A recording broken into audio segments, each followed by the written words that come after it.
Although I love 35mm film photography, I have to admit that my real obsession is with the cameras themselves. I find their engineering fascinating, particularly how clever vintage camera manufacturers were in overcoming the technological restraints of their day. This simply breathtaking piece of engineering is an exceptionally rare Jaeger-leCoultre compass camera from the late 1930s. It's a 35mm camera, but one that's completely different to anything I've ever handled before. It was the brainchild of a Brit named Noel Pemberton Billing, who was an extraordinary chap by all accounts. His achievements include service in the Boer War, setting up his own aviation company that went on to create the Spitfire, and entering into politics as a Member of Parliament for Hertford. He was seemingly quite the character and also quite the inventor. I've previously discussed the significance of Oscar Barnack's Leicas and how they revolutionised the camera market in the late 1920s. Prior to Barnack's Leica, cameras were huge great things that were unwieldy, complex and very much specialist tools. Barnack miniaturised his camera by using Kodak's 35mm film, creating a system that was compact and versatile enough to be taken anywhere. What I love about Noel Pemberton Billing's story is that he took a look at one of Barnack's Leicas and thought, you know what, this still looks pretty big to me, so set about designing a camera that was even smaller, and not just a bit smaller either. Pemberton called his camera the Compass, and enlisted luxury Swiss watchmaker LeCoultre & Co. to engineer his miniature marvel, producing just 4,000 units. At not much more than 2.5 inches in height and width, and only 1 inch deep when folded, it's dwarfed by my Leica 3, yet somehow it manages to cram in all the same technological advances of the day, and even a few more just for good measure.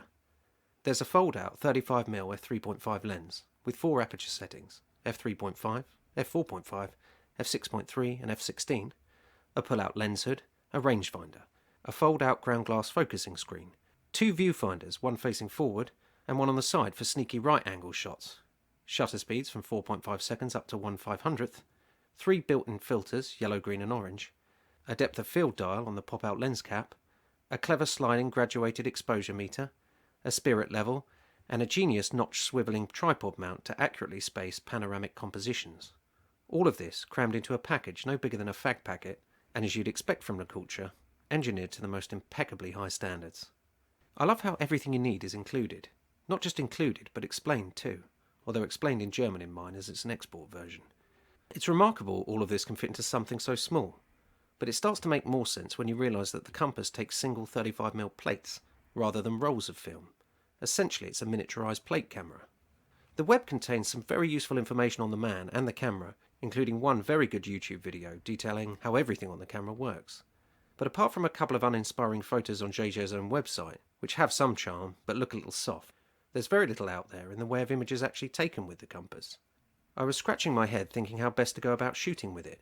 You can no longer buy single 35mm plates, so I was going to have to engineer something. I should mention that a 35mm rollback was produced for the compass too. Sadly, mine didn't come with one, and trying to source it would likely take many years, not to mention cost a bomb. And even if I could find one, they weren't designed for modern 35mm film cassettes, so a little tinkering would still be needed anyway.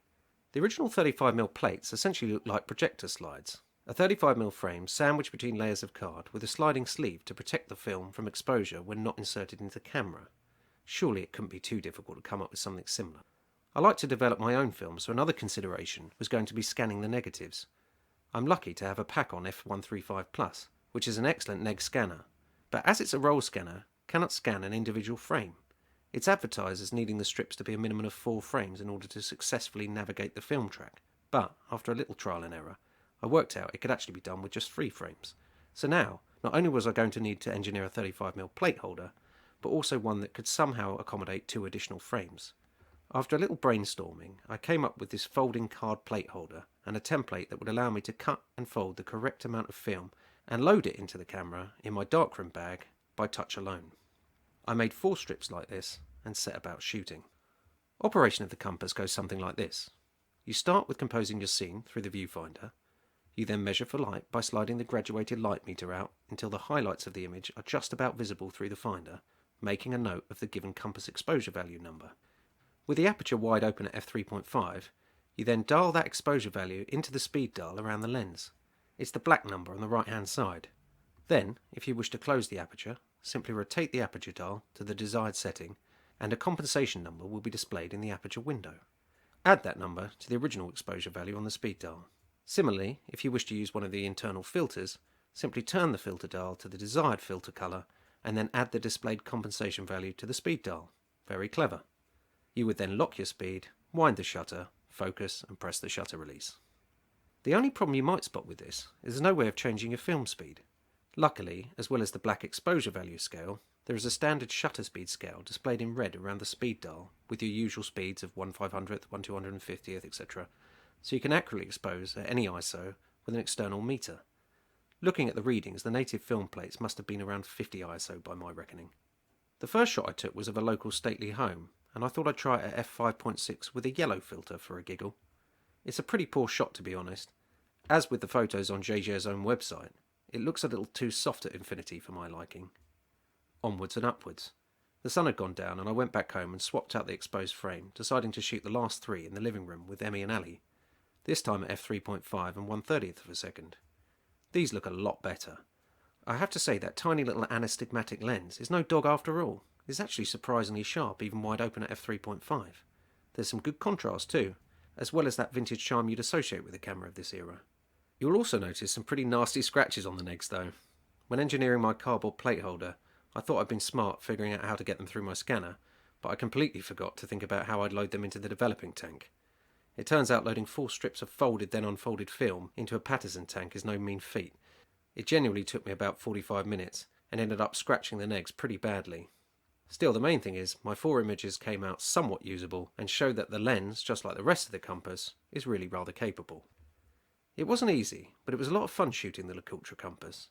It's truly a marvel of precision engineering, and by far the nicest camera I've ever had the pleasure of handling.